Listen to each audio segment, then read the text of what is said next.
প্রিয় ভাইরা, আমরা নতুন একটি বাংলাদেশ পেয়েছি আলহামদুলিল্লাহ। নতুন ভোরের বাংলাদেশ।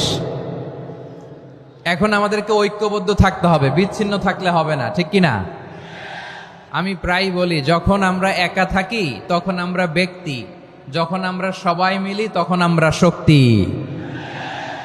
আমাদের এই ইউনিটি, আমাদের এই ঐক্যবদ্ধ শক্তিকে আগামীর ইসলামের জন্য কাজে লাগাতে হবে। চিল্লায় বলেন ঠিক কিনা? Specially the Gen Z of Chapainawabganj, the Gen Z of Rajshahi. তোমরা দেখিয়ে দিয়েছ কিভাবে কিভাবে জালেমকে শায়েস্তা করতে হয়। আল্লাহু আকবার। চোখের ইশারায় কি তাদের কানেক্টিভিটি, কি তাদের বোঝাপড়া। 16-17 বছরে যেটা করা যায় নাই, অল্প কয়েকদিনের ব্যবধানে তাদের ইউনিটি গোটা বাংলাদেশকে উজ্জীবিত করেছে। চিৎকার করে বলেন ঠিক কিনা? এই উচ্ছ্বাস, এই ইউনিটি, এই সম্প্রীতি আমাদেরকে বজায় রাখতে হবে।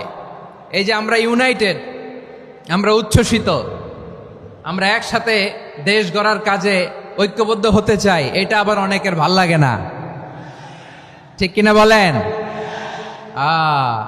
আমাদের সুখ অনেকের ভালো লাগে না।